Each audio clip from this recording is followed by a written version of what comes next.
Hello, everyone, and welcome from Ann Arbor. My name is Diana Economy, and I am the Director of Full-Time MBA Admissions here at Ross. And I am also a proud Michigan Ross alum from 2010. Really excited to bring to you a great webinar. We have an awesome panel for you today focused on sustainability. And we know that a lot of you are looking at different programs and thinking about what program is going to make the most sense for you, given your own personal and professional goals. And we hope to be able to shed some light on what the offerings and opportunities are here at Ross. So I'm excited to have my colleagues introduce themselves as well. Sure. I am Meredith Hartman. I'm Associate Director of the Full-Time MBA Admissions, and I am actually a U of M grad as well. I graduated from the School of Environment and Sustainability with my MS in Environmental Policy and Planning in 2011. I was born and raised in Michigan, spent some time working for the state government as an environmental law enforcement official. But most recently, I am back from a stint in Australia where I worked in the nonprofit development space, and I'm so happy to be home working for my alma mater. And I also have a husband who's a Ross grad, and he's actually an Herb Institute grad, which we'll talk about more later. Hi, everyone. My name is Noor Fahmy. I am the Student Affairs and Alumni Coordinator for the Herb Institute, and we'll get to talk about the Herb Institute later in this call. I am also a U of M Dearborn alum for my undergrad, and I was involved in the Student Environmental Association in my undergrad, and I very much care for sustainability and the environment, which is why I chose to work with the Herb Institute. I look forward to telling you more about it. And both Meredith and Noor are new to Ross, so we are so excited to have both of them here. A lot of passion and energy in this space, so thank you both for joining. And to those of you listening, as we go through the presentation, please don't hesitate to submit your questions. As we go, we will have time at the end and make sure that we'll answer those for you. So next, I want to introduce you to a few of our fantastic students. So hi, Kathy. Hi. Hi, everyone. I'm so excited to be here. My name is Kathy Tien. I am currently both an MBA and MS candidate. So I'm with the Herb Institute here at the University of Michigan. And just wanted to introduce myself. My hometown on this slide is Dallas, Texas. I did my undergrad at the University of Texas at Austin, Hookham. I actually studied business for my undergrad at the McCombs School of Business. So pre-MBA and I guess post-UT Austin, I went to work in marketing at PepsiCo Frito-Lay. Held a number of marketing roles on brand management, shopper, digital media. And on the side, while I was doing my marketing experience, I was also part of an organization called the Dallas Social Venture Partners residency, where I gained some experience with nonprofit consulting. And kind of bringing my business knowledge to the nonprofit setting. And that was kind of what sparked my interest in the intersection of sustainability and business. And so I came to the University of Michigan seeking the experience that Herb had to offer, which Noor will talk more about later. But a little bit about what I've been doing in the past year that I've been here. I'm currently working on a master's project, and that's with the School for Environment and Sustainability, which is the school that I was in last year. My master's project is with a small to medium-sized beverage company called Califia Farms, and we're working on a sustainable supply chain project and trying to better understand their cost of production for coffee in Colombia. This past summer, I did an internship with the Environmental Defense Fund Climate Corps program. I was really seeking a more traditional sustainability internship this past summer, and since as part of the Herb Institute, we were really afforded 2 internship opportunities, that I really wanted the first one to be a little bit outside of my past work experience and bring in some of the environmental knowledge that I had gained in the first year of being here. This next summer, I'm looking to do a more traditional supply chain internship in a CPG. Talk more about this later, but I was also part of the Patagonia Case Competition Finals this last spring. At Ross, I'm part of the Herb Student Advisory Board as the VP of DEI, which is Diversity, Equity, and Inclusion. I'm also part of the Ross Diversity, Equity, Inclusion Committee and the Outdoor Club. Great. Thanks, Kathy. Hi, Jim. Hi, Diana. Thank you very much. And hello, everyone. So like Kathy, I am a dual degree student in the Herb Institute. I just entered my 3rd year here. my hometown is Muskegon, Michigan, so I was born and raised in Michigan. Did my undergrad at U of M as well, and also a master's previously in aerospace engineering. So before coming back for my MBA, I worked as an aerospace systems engineer for two companies, Orbital ATK out in Washington, D.C., and GE Aviation in Grand Rapids, Michigan. And as I was working as an aerospace engineer, I began to become very interested in the disruption that was happening in the energy and mobility industries, and also wanted to develop more of a leadership role in business. So that was the reason for my pivot and my return to school to earn my MBA and a Master's of Science. So during my time here, I've had a lot of great opportunities that have prepared me for that eventual leadership role in transportation is the industry I've chosen. So did my MAP this past spring in Shanghai, actually, for an automotive supplier. Wanted to see what the global automotive market looked like and how suppliers interact with the larger original equipment manufacturers such as Ford and GM. Did my internship, actually two internships at Ford Motor Company. The first one was focused in environmental science. So we were doing a sustainability assessment of autonomous vehicle technology. And then the second one, most recently, was in a strategic planning role for autonomous vehicles in their new unit that they've just created. So similar and along a similar theme, I've been very involved in the energy and auto clubs at Ross. Been very impressed with the amount of opportunities, both career and networking and social-wise, that those clubs have provided. And kind of a unique opportunity I've been a part of is the Michigan Clean Energy Leaders, which is a cohort of 15 young professionals who are interested in leadership positions and sustainability within Michigan. So we've had a number of retreats over the past year, and that's through the Michigan Energy Innovation Business Council, which is very active within Michigan. Also had the opportunity to do a fellowship with the Dow Sustainability Program, which is a year-long opportunity where you work interdisciplinary across an interdisciplinary group of 4 to 5 students through the university. So my project was with myself within Ross, with a School of Public Policy student, an industrial engineer, and somebody from the School for Environment, and we together worked on a project focused in public transit. Finally, I've been involved in research in my time here at U of M through the School for Environment with a graduate student research assistantship position, and most recently I've been able to publish a study looking at the sustainability impacts of autonomous vehicles, and that was in the Environmental Science and Technology academic journal. So we went through the peer review process, which was a really great experience, and I'd be happy to talk about more of that in detail in the questions if you guys would like. That's awesome, Jim. You've been able to do a lot of stuff here in your 2.5 years, huh? Hi, Rosie. Hi. Hi, everyone. Welcome. I'm Rosie Sharp. I am also in the Herb Dual Degree Program like Kathy and Jim. Grew up in Evanston, and I did my undergrad in Boston at Northeastern University, where I studied business and was really involved in social entrepreneurship. That led me to a couple more traditional roles. I worked in supply chain and operations for the Boston Beer Company and took an explorational year to learn how to farm, learn about agriculture and sustainability, which is part of what led me here to Ross and to Herb. My internship this past summer was in procurement, innovation, and sustainability at Anheuser-Busch InBev.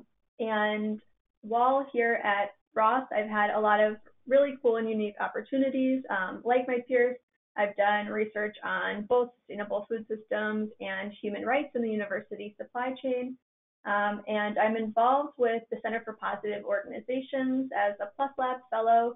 This is a really unique center on campus we'll touch on later, and definitely one of the big draws to Ross for me.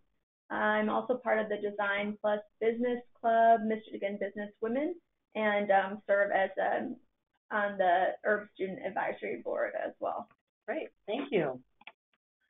So if you've been on one of our webinars before, you've talked to us at Ross, you probably have heard a little bit about some of the things that we really think differentiate Michigan Ross from other top MBA programs.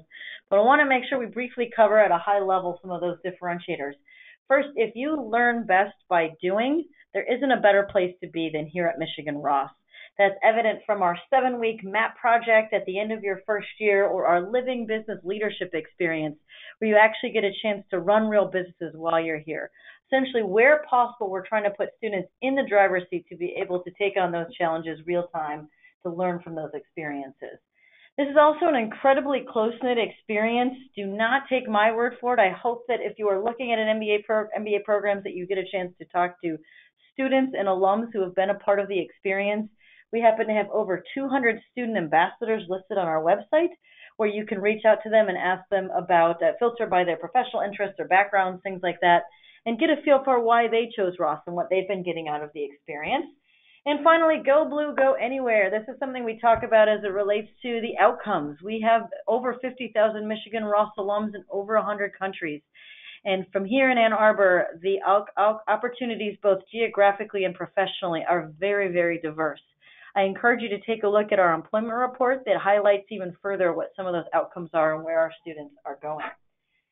Another reason that you might be looking at business schools is you're trying to think about, how can I create the greatest impact? And similarly to if you learn best by doing, I would say if you are looking to make an impact, Ross is the place to be.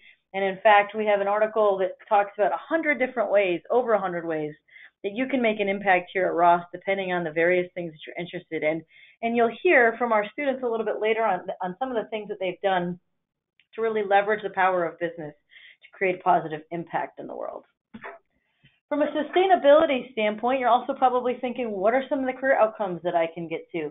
These are just a few of the companies listed here on the right, which you'll find are across a range of food systems and energy, clean tech, consulting, sustainability, and the like.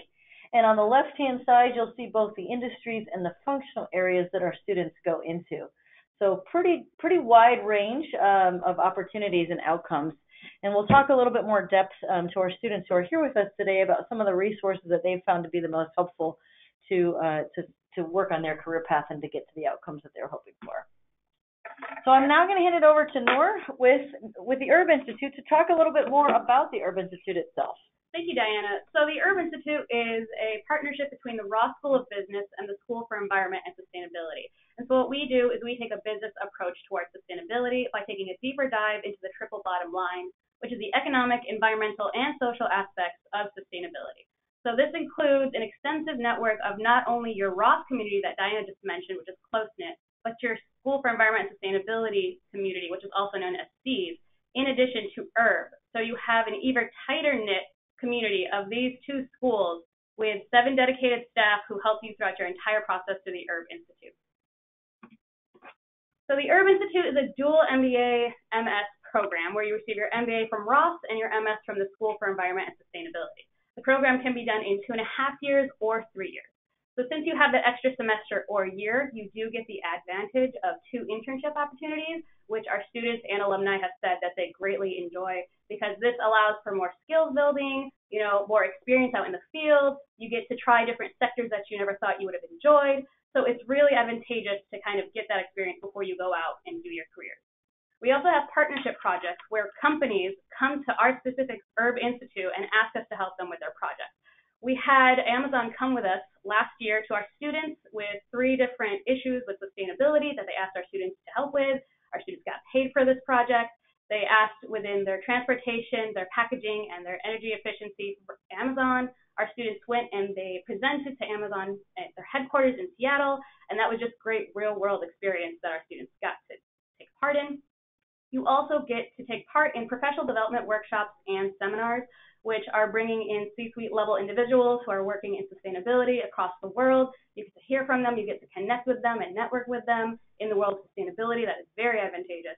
You have, as I mentioned, the 7 dedicated staff, which no other dual degree in the United States actually has for sustainability, helping you. You have faculty who are currently researchers as well. You have advisory boards, where we have a strategic advisory council with C-suite level individuals advising the Herb Institute on how to better their efforts, and as well as the external advisory board, or about 40 individuals who are leaders in sustainability across the world, who are actually there for students to network with, to give career advice, to assist, as well as the alumni support of our over 450 alumni dual degree students across the world who, again, give career advice, internship advice, or talk to you about sustainability.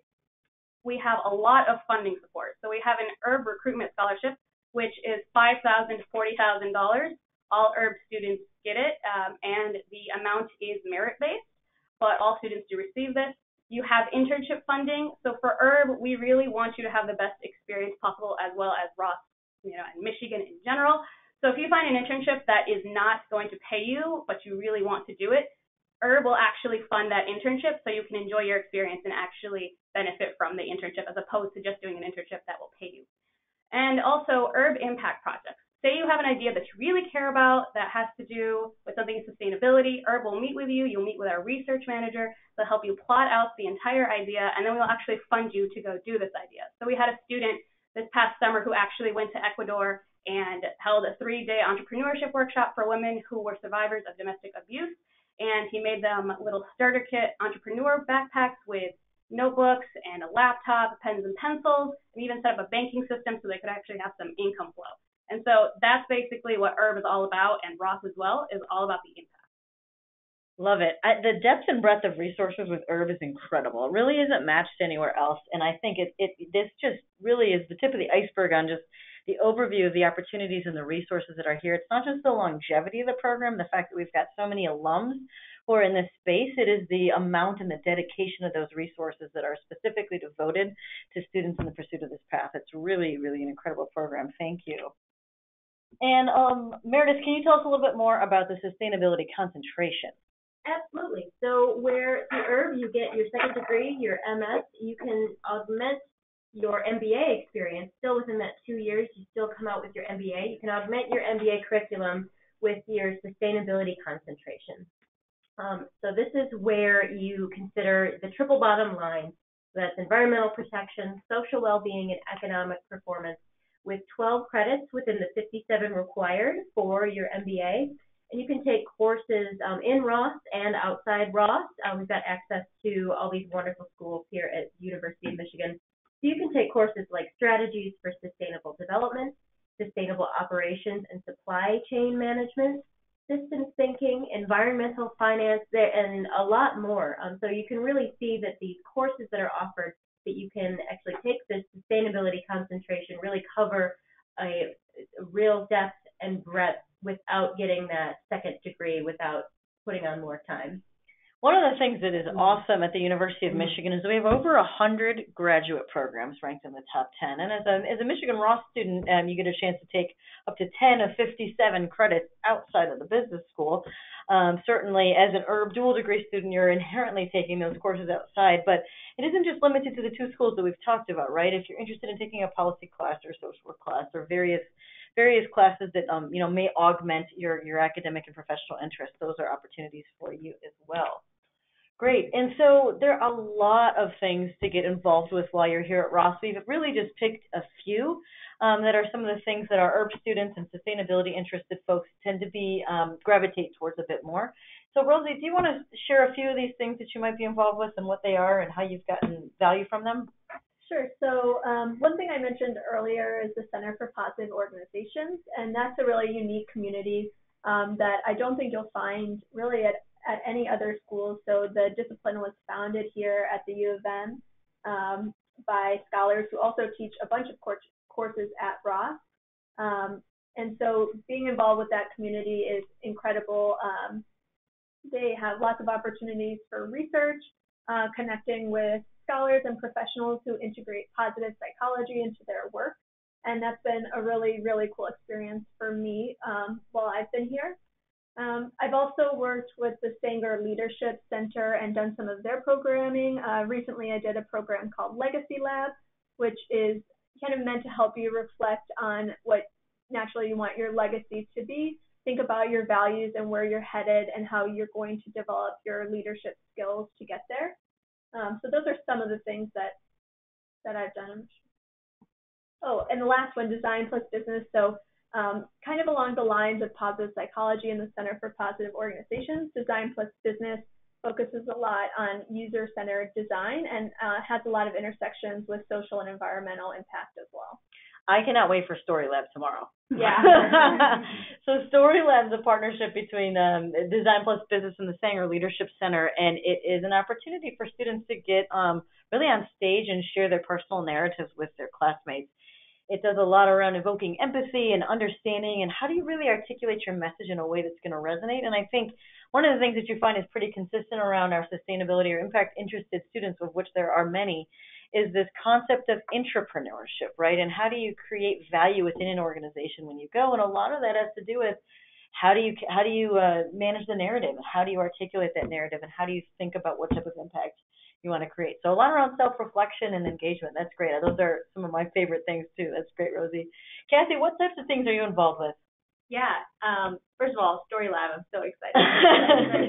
I'm not necessarily involved heavily with Sanger or with D plus B, but I attend all of the Story Labs because they're so amazing. But in particular on this slide, one thing I wanted to call out was Business Plus Impact, because this is kind of a brand that hosts a lot of different social impact initiatives across Ross, but I was able to tap into some of these resources to gain supplemental funding for my internship with the Environmental Defense Fund Climate Corps program, because while there is kind of a stipend for students who do this fellowship, it's probably not what you would typically see for a consulting internship, for example. So it was really great to have that resource on campus.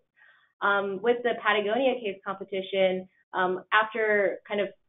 first of all, the university provides so many resources to connect you with students from other schools so that you can build a team that is truly interdisciplinary to go to and to solve issues that do require that kind of expertise. But when we did make it to the finals, URB was so gracious in providing funding for us to fly out to California to present our case. And I think on top of that, one more shout out to the URB Institute is for diversity, equity, and initiative, diversity and equity initiatives. As the VP of DEI at URB, I facilitated or hosted a panel that brought in people who were underrepresented minorities in sustainability and business to speak in front of students. I think that was really important for us, and that was completely funded by the URB Institute as well. I heard that was awesome. Did you guys get a chance to go? Awesome. I heard that was so good, and that's such a good example of some of the intersectionality of things that happen around here at Ross, right? We're bringing together different perspectives, different ideas, different thought leaders to be able to sort of tackle some of these issues. That's great.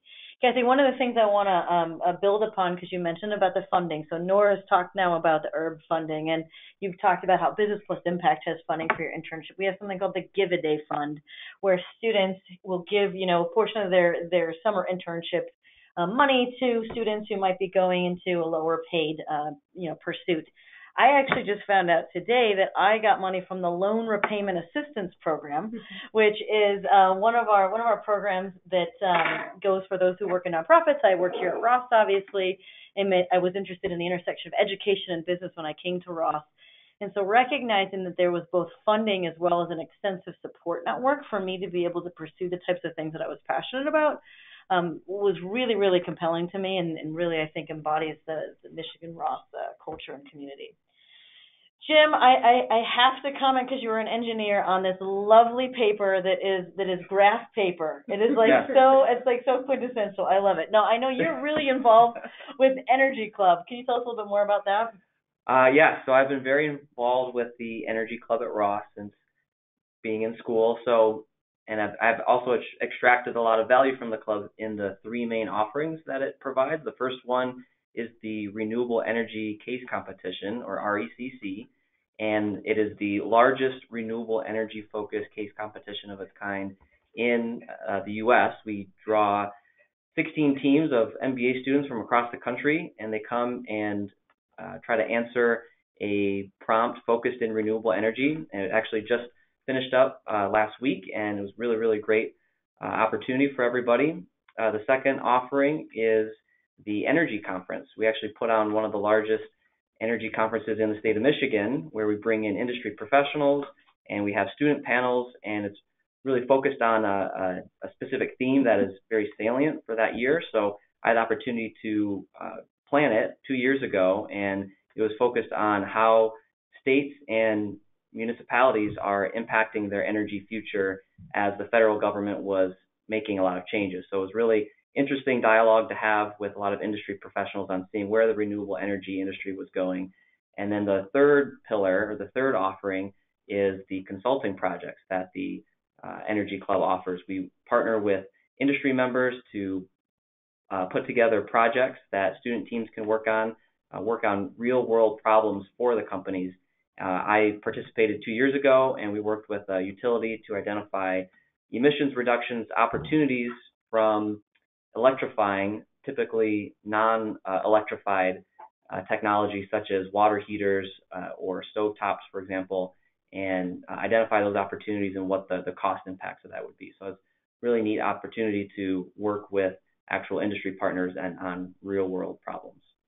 Yeah, those consulting projects from the Energy Club are actually a good example. These pop up a lot, right? So depending on what you're interested in, whether it's emerging markets, whether it's, we talked a little bit about the partner projects and various things through ERB, there are a lot of opportunities to advise, consult, engage, develop your skills with a particular client or in its space of interest. So those energy projects are a really good example of that.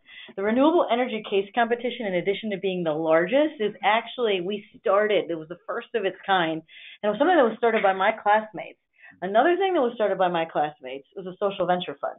I remember being on MAP in India, where we were taking a look at the vocational training system in India and trying to figure out how the public and private sectors could come together to strengthen the system so that multinationals would want to locate their businesses in India. Talking to one of my MAP teammates who said, Diana, there is room for us to have, we've got more student-led investment funds than any other school, and there's room for an impact-focused investing fund. He partnered with the administration. I led the class gift that year, and our first gift as a class actually went to the first seed donation that the Impact and Social Venture Fund made. So you may have heard of the Social Venture Fund, but I want to make sure that you're aware that actually within the fund itself, there's different circles that you can join to take a look at investment targets. One of the circles within the fund is called Food Systems and Environment. There's urban revitalization, there's education, and more. So that is a really popular way to learn about impact investing, but actually lead impact, not just learn, but lead it. And then, of course, Ross Open Road is a 3 to 4 week program that happens in May after you're done with your MAP project, where you're working with a different social entrepreneur every week. I went to their info session last week, and something that was really compelling to me was that there was a team that said, we really want to get to know our country's civil rights history better. And so they planned a route that took them to Tuscaloosa, that took them to Little Rock, that took them to Asheville, North Carolina, to work on different socially minded projects for entrepreneurs. So those are all some exciting experiences that you might be interested in. All right, so we are going to open it up for questions. Please make sure that you've submitted your questions to us. We have a few that you might be thinking and might be top of mind that we're going to start with, but now is a great time for you to submit your questions. So with that in mind, how did you know you needed an MBA, right? So there might be some people, I imagine some of you are on the phone that have said this has been part of my path to begin with, and some of you that have said, maybe it popped up a little bit later. Jim, how did you know that you needed an MBA? Or when? What was the impetus? So I fall on the side of knowing that I wanted the MBA as part of my career path from basically the beginning. So I mentioned previously, I did my undergraduate work here at U of M and actually lived right across the street from the Ross School of Business as I was taking my engineering classes. And so I had been involved in Ross and known a lot of people affiliated with the school, and I was very impressed moving forward in my undergrad. And so knew that would be an option I would like to pursue when the time was right. And as I also mentioned, was following the disruptions in the automotive industry and found it to be a really good pivot opportunity into that area of interest while also gaining the leadership skills. So I knew that pairing the MBA with an engineering degree is a really powerful combination since you understand the technical side of things, but with the MBA, you're really able to see the holistic view at a high level and how to leverage the technical side to create business success with a sustainability lens is what I think is the most important. So it's always been a part of my career path, and it's worked out very well so far. How many Michigan degrees are you going to have, Jim? In April, I will have 4. Yes. Love it. Go and blue. probably will stop there. Go blue. Well, hey, look, if Go we can get blue. you back for PhD, I haven't ruled that out. I can tell you which way There's you're always trending. a chance. Always a chance. Kathy, tell us a little bit more about your path. Yeah, so for me, this was a very difficult decision actually, because I had done my undergraduate degree in business as well, and I imagine that that's something that others struggle with is the value add of the MBA. For me, as I was thinking about the types of career that I would want to have upon graduating from a grad school degree, I really still wanted to be in the private sector, working in business and in the corporate setting to solve these challenging environmental issues. And so in order to do that, I really thought that if I wanted to branch out and learn more, I would go with the environmental degree. And then if I wanted to stay in the sector that I wanted to be in, I would need that MBA. And so it really was a decision to pursue both, which is what drew me to the Urban Institute. Great. How about you, Rosie? Yeah, so I really leaned on my network to help me sort through decisions around grad school. I did not initially plan on pursuing an MBA because, like Kathy, I also studied business in undergrad. But after having a lot of kind of exploratory conversations and informational chats with both alumni and other people in my network who had pursued jobs at the intersection of business and sustainability, it became really clear that in order to sort of apply my functional experience to something I really cared about, I was going to kind of need the degree to get me there. And I also was craving a little exploration, kind of also like Kathy. I wanted to try a couple other things, and generally I'm a hands-on learner, so Ross and Herb really provided that option for me as well to sort out what it was I wanted to do and how I wanted to apply the sort of functional background I had to more impactful work. Excellent. And how do you leverage some of your academic experiences, whether it's been classes or MAP or other things? I know some of you guys are doing MAP this coming year. Jim, you've already done it. What are some of those experiences you've had? Kathy, do you want to start with that one? Sure. Yeah, I was in kind of an interesting position at the end of this winter semester, which is spring to a lot of people. But I was taking a class called Sustainable Supply Chains here at Ross, and realized that it actually blended very well into a lot of what I was pursuing outside of just classes. So in that class, we learned about different types of greenhouse gas emissions and how they're accounted for along the supply chain, especially in a business context. I found myself using that in kind of pursuing recommendations for the Patagonia Cave competition because the prompt was carbon neutrality. But then I also took that information to my summer internship with the Environmental Defense Fund Climate Corps program because I was matched at a chemical company to solve some of their supply chain sustainability challenges, particularly around reduction of Scope 3 greenhouse gas emissions. And so really found that to be a very nice tie from class to some of the things I was pursuing outside of class.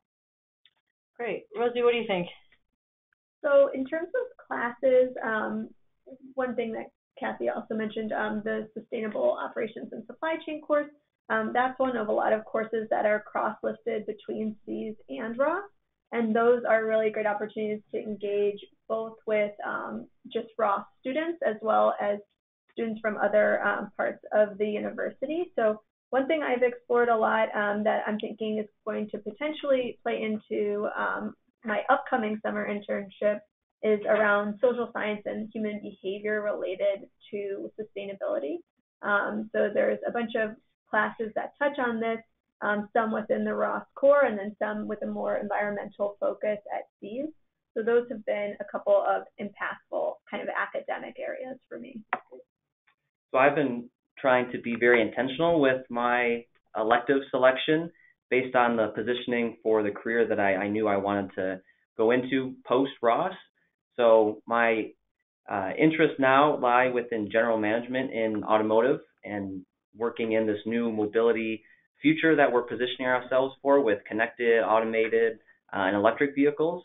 So with each of my semesters, I've taken a different discipline and really tried to focus. So this semester, I've really focused in the finance side of things, which will be very helpful in a general management career. Next semester, I'm going more down the road of marketing, and in the past few semesters, been looking a lot at strategy, especially global strategy, since the automotive industry is very global, and that also relates to the selection of my map, which I mentioned was in Shanghai with an automotive supplier. Wanted to really understand the difference between the different markets as it relates to the automotive industry, and what are the different dependencies and drivers for change in other markets, and how suppliers fit in with that. So it was really illuminating. Great. And how did you approach your summer internship? We've got a couple questions just so you guys know that are focused on things like how did you leverage a career development office if you were maybe going down a less traditional path, or something that was maybe impact focus, which I will say I don't even know if I would put impact and less traditional in the same bucket. There's certain characteristics, though, certainly of a search that may be applicable. So, I mean, as you guys talk about your past, if we could cover some of those things as well. I know there's interest on the phone. Would you like to start, Rosie? Yeah, so CDO, the Career Development Office, has a designated kind of advisor for the general impact space who's always looking out for sustainability and impact-related opportunities, both for URBers and folks that are not doing the URB program. So they're able to kind of put you in the right direction and help you network with the right alumni to explore some of those opportunities. So that's something I've definitely utilized. And then in terms of summer internship, I recruited a little on campus and a little bit off campus, so it's both some traditional roles and less traditional. And there the alumni network was super helpful, as well as some of my kind of class experience in sustainable supply chain and positioning me for that role. Great. What did you do, Kathy? Yeah, so I think I approached my last internship unafraid to kind of go outside of what might be the norm for MBA recruiting. And I think that really helped open my horizons to a number of opportunities in a number of different industries. I never really thought that I would end up working with an NGO for the summer, but I realized that it could be in a very real business context. And so I think just opening my mind to that was very helpful in my approach for this past summer. And of course, speaking with alums and leveraging kind of that URB network to talk and the advisory board that URB has, which is amazing, to speak with practitioners that are doing the roles that you want to eventually end up in, really helped me kind of contextualize and figure out what I wanted to do. Now, my internship path has been a bit unique in that I had the opportunity to do research sponsored by Ford Motor Company my first year, and that led to, through connections, my first internship, which was focused in environmental science and life cycle assessment of autonomous vehicles. So my first summer was very focused on that sustainability side, and I did that intentionally because I wanted to fully understand and explore the technical aspects behind sustainability. But I loved the summer so much and the space that I wanted to return to Ford Motor Company, but this time in a business role. So again, leveraged my connections that I made over the summer to source my internship within autonomous vehicle strategy. So I went from evaluating the sustainability to looking at how to deploy in certain strategic deployment scenarios. So that was really neat how the two internships built off of each other, and then in that same theme, used the connections from my last internship to land my full-time career at Ford Motor Company starting in June. Excellent. So now we're going to take a look at some of the questions that we've I think hit on a few of them as you guys have been talking. Nora, one of the questions is about completing the URB program. You mentioned you can do it in 2.5 years. And do you have to take courses over the summer in order to do that, or is it just during the more traditional semester structure? Not at all. It's actually during the traditional semester. So the way it works is that you have some courses from both schools that actually overlap in regards to requirements. So for example, stats at C's and Ross count for the same credit. So you just do that.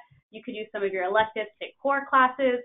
This is something I did not realize about Michigan, and this counts for Ross as well, but our summers are very long. So you start from May till the beginning of September. So you do your internship for however long it is, and then you have the rest of the summer to enjoy yourself. And I feel like that's a really great benefit that other universities also do not kind of have. And you don't have to take extra course loads. You don't have to pile up during the semester to feel like you have to do it in a rush.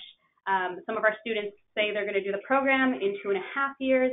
Then they realize how much they enjoy URB and the experience, and they feel that there's no rush, so they end up switching to 3. And the nice thing is we also have, in addition to your Ross students, you have ambassadors that actually will discuss with you how they did the program to help you. We have a VP of recruiting and academics, so they can actually discuss with you how to go through this, and you don't have to feel like you have to manage 2 schools because it can seem very daunting. So you very much have support to help you through whatever programming you want to do.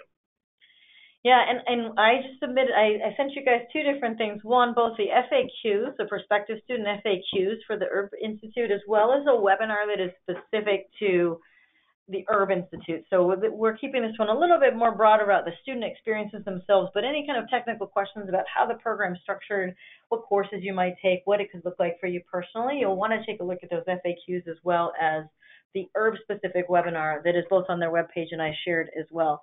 Now, there's a few questions about the sustainability concentration, and something I'm going to take it a step back as you think about your MBA experience. From undergrad, you had to major in something, right? You came to undergrad and they said, what are you focused on in your undergraduate experience? In the MBA program, essentially, your first year is core classes, except for MAP at the end. MAP is a core class too, but it is a full 7 weeks where you are doing nothing else except for that. It's the longest and deepest hands-on learning experience that you can get anywhere. You're going to take your internship that's about 10 to 12 weeks long. So MAP is 7 weeks. Your internship is about 10 to 12 weeks. When you get into the elective portion of your MBA experience, which for URB students is sort of a combination of their could be second or third year, you really get to choose which electives you want to take, and you get to focus that in the way that's going to make most sense for you given your background. So when you think about the sustainability concentration, if you take a certain set of classes, you are granted the concentration, and it's just your discretion as to which courses that you take. And so some of the questions that we've got here are, what percentage of people pursue it, and what do the postgraduate opportunities look like? The percentage of students that pursue it kind of differs on a year-to-year basis, and of course, some people may dabble. 12 credits are required, but some students may say, I'm not going to go for the full certificate. I'm going to take, the 2 or 3 classes that equal 6 or 9 credits instead of going for the full 12. But from a post-MBA career opportunity perspective, I don't know if you guys can shed some light on kind of what that looks like, and maybe even helping to weigh, why you might do the concentration only or look at the full dual degree. We've talked a little bit about it, but any further thoughts about that? Yeah, I would say for in terms of the not the concentration specifically, but students who are generally interested in impact of some kind, social, environmental, or both. There are a lot of students that have background in either nonprofits, international development, etc., who are looking to somehow tie that into their future work. So for those students, I think that they definitely find opportunities to do that, to engage with the type of content they're interested in and they're passionate about academically. And then I'd also say because URB is such a large program, we kind of have somewhat of a critical mass at this point where even if you're not in the URB program, you benefit from having a community of students who are interested in sustainability and impact, who are going to help kind of broaden your own network just by it kind of inherently being in classes and at events and recruiting for similar companies. So that I think is really helpful. Mm-hmm. Any thoughts on that? I mean, I think with the concentration, it's a really great thing to call out as you are applying for even more traditional, quote unquote, traditional business roles, because it is a topic that is more on the forefront these days than before. So if I think about operations and supply chain, I think having a sustainability lens to that is a unique identifier for folks who are trying to enter that space now. So I definitely see the value of having that concentration as a call out. In terms of career opportunities, especially Jim, I know you're towards the end of your experience and you had a pretty consistent path, kind of had some clear goals as to what you wanted to get out of it. So maybe you guys can speak to either your own experiences or those of others, but if things changed as you've evolved through this degree, you've kind of highlighted a little bit on that, but have you seen anything with your peers where probably in trying the internships, they've learned certain things about themselves, and how does that impact maybe what they might consider going into post MBA? Like, specifically towards the end of the degree, is there anything that stands out as impacting post MBA trajectory, I guess? Any thoughts on that? Yeah, I think that's one of the big strengths of Herb, is being able to experiment and try out different things through these projects, through these internships, and thinking definitely evolves over time. I know my thinking evolved. I knew that there was an industry that I wanted to be involved with, but in what function was still up in the air. And so trying to see where you'd have the most impact and where you can make decisions that would actually create change was really illuminating for me, and trying those things out. In terms of looking at some of my classmates, some of the traditional Ross students who aren't doing the concentration or haven't applied to do the dual degree, there's been a lot of folks who are mid-year admit. So they come in as a Ross student, and by engaging with the Ross and Herb communities, to Rosie's point, they see that that's something that they want to pursue, and that's something that they would benefit from and fit in with, and so that they apply after their first year of Ross to do the full dual degree. And that's just another example of how thinking changes and how you kind of find your calling in that way. Yeah, and I think one of the things when you think about hands-on learning, right, is that you guys get a lot of opportunity to practice. We almost call it try before you buy, right? If you think about MAP as being that experience where you've got a full 7 weeks, and MAP is just one of many, but I see a lot of times people will say, I'm going to use my MAP project to get exposure in these ways. So yours happens to have been in China, in an area that you're interested in. So you'll find people that'll choose a particular part of the world, a particular industry or function, something that's going to give them additional exposure that's going to help inform that path ahead. I would even go as far as to say, an energy consulting project, or a Patagonia case competition, or an Ed Impact competition, or things like that are getting you deeper into what it would look like if you were to, some of them are lighter touch, some of them are heavier touch, but what it might look like if you were to go into those paths. In some cases, that is why, in 2.5 years, I always say it's into your second year that you can figure out what the heck is going on, because there is this luxury buffet of options of so many different things that you can do. And I see the MBA twos who are just doing a more traditional, MBA saying, oh my gosh, I'm just now figuring out some of these things. And it is the Herb students, I do think, with those 2 internships and into that third year, whether they do it in 2.5 or 3 years, that are the ones researching with faculty, that are the ones working across, campus even more maybe so than their peers. And you'd have to be particularly focused, I think, coming in just to do some of these things in 2 years. It's that sort of last semester or that additional time that you have to be able to invest in this that I think get people involved in some of these additional experiences. All right. Did you want to add to that? Yeah, also on that, I would just say I'm definitely looking to do something a little bit different in my next summer internship, but even for just regular 2-year MBA students, I've definitely seen a lot of peers try something and then kind of reset and decide to go in a different direction than, whatever their experience was over the summer.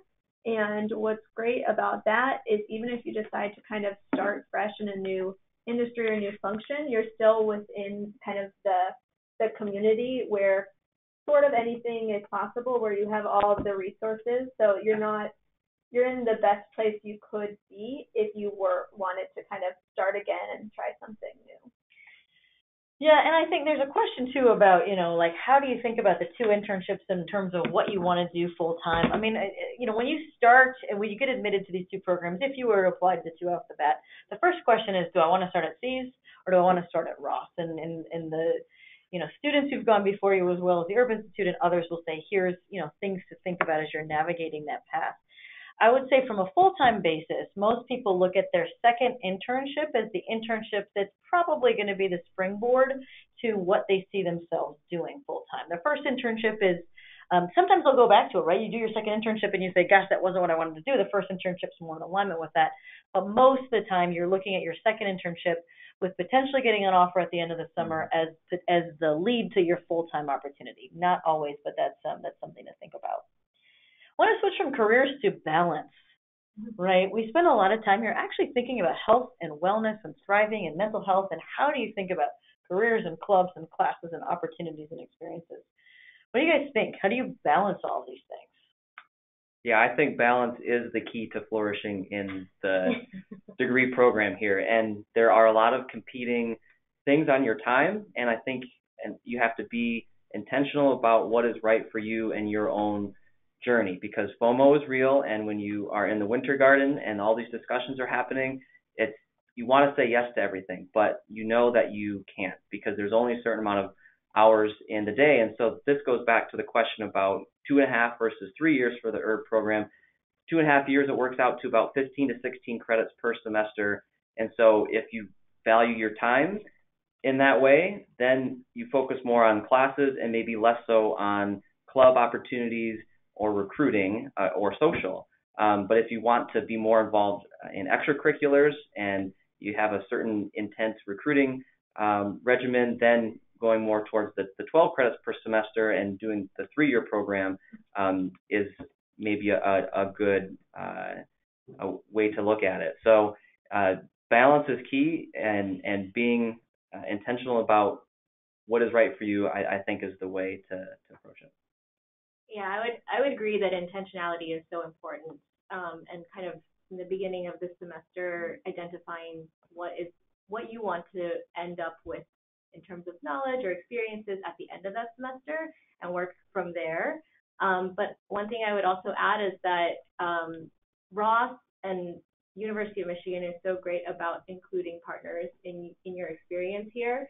So if you are coming to Ann Arbor with a partner or a family, that there are many of my classmates who have been so impressed with how they are able to manage everything, and I think it's because of that support network that is available to students as well.